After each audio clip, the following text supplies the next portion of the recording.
좋은 아침입니다. 하나님과 말씀과 오늘 다시 시작. 안녕하세요. 김배강 목사입니다. 오늘 함께 묵상할 말씀은 출애굽기 1장입니다. 중심 구절은 출애굽기 1장 17절입니다. 그러나 산파들이 하나님을 두려워하여 애굽 왕의 명령을 어기고 남자 아기들을 살린지라. 아멘. 가족과 족장을 중심으로 전개되던 창세기가 끝나고 이제 본격적으로 이스라엘 민족을 중심으로 한 구속사가 출애굽기에서 전개되고 있습니다. 또한 출애굽기는 창세기에서 등장하는 하나님의 약속이 성취되는 과정이 기록되어져 있는데요. 바로 아브라함에게 하셨던 내가 너로 큰 민족을 이루고 라고 말씀하신 약속의 성취입니다. 애굽의 고센 땅에 정착할 때에 70명 남짓했던 야곱의 가족은 400년이 지난 후에 장정만 60만 명이라는 엄청난 숫자로 번성하였습니다. 이에 대해 빗병학자들은 생물학적 이론상 도저히 불가능하다는 것을 전제로 성경의 기록에 대하여 오류라고 주장하기도 합니다. 그러나 산하 제한이 없었고 물질적으로 풍부한 고센 땅의 조건은 이스라엘의 급속한 번성이 가능함을 충분히 보여주고 있습니다. 그러나 단순히 좋은 환경 때문만은 아닙니다. 바로 400여 년이라는 시간 동안 하나님께서 이스라엘 가족을 이스라엘 민족으로 만들어 가신 약속의 성취로 보아야 합니다. 이스라엘의 애굽 400년 생활은 하나님으로부터 잊혀진 세월이 아니었습니다. 오히려 하나님이 당신의 백성을 생육시키시고 번성케 하시는 확장의 세월이었습니다. 자, 그렇다면 왜 하필 애굽일까요? 하나님은 왜 굳이 가나안 땅에 살던 한 가족을 애굽으로 불러내셔서 그곳에서 번성하게 하신 것일까요? 이유는 크게 세 가지라 볼 수 있습니다. 첫 번째 이유는 당시 초강대국인 애굽을 이스라엘 민족의 성장을 위한 안전한 피난처로 삼으신 것입니다.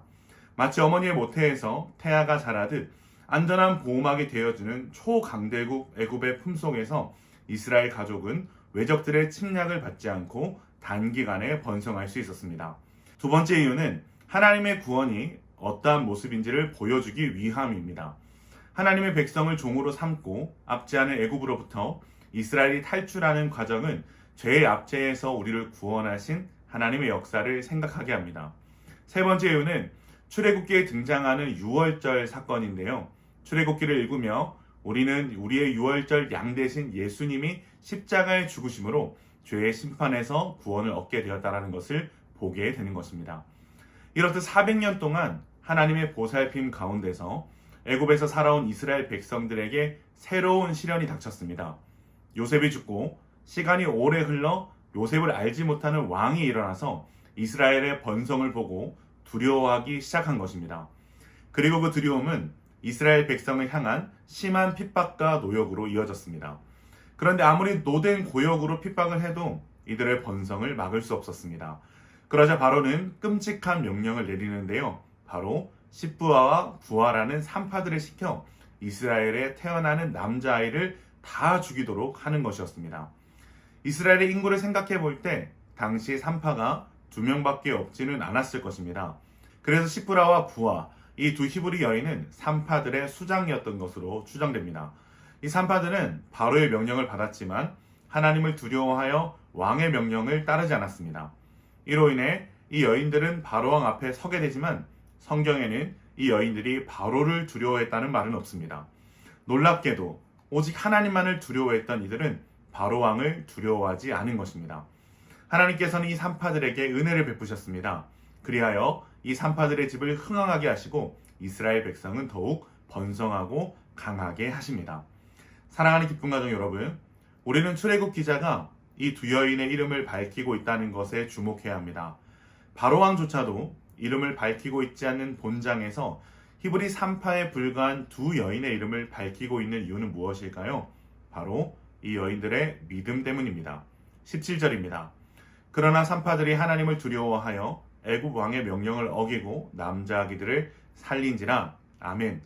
당시 히브리 산파라는 비천한 신분과 사회적 위치임에도 불구하고 성경 기자는 이 두 여인의 이름을 밝히며 이들을 통해 하나님의 약속의 성취가 이루어지고 있음을 기록하고 있습니다.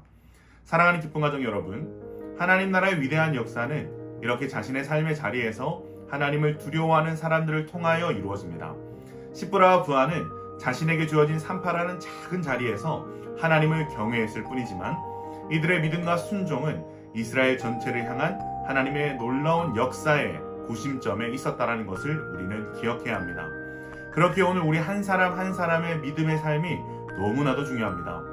우리의 일상 속에서 하나님을 두려워하며 세상에 굴복하지 않는 작은 순종이 우리의 눈으로 보기에는 하나님 나라의 저 귀퉁이에 보이는 작은 점을 찍는 일 같아 보일지라도 하나님이 보시기에는 너무나도 값지고 영광스러운 이름을 기억하며 우리에게 주어진 삶의 자리에서 최선을 다해 믿음의 삶을 살아낼 수 있기를 소망합니다. 그리하여 여러분 한 사람 한 사람의 이름이 하나님의 생명책에 영광스럽고 아름답게 기록될 수 있기를 주님의 이름으로 축원합니다.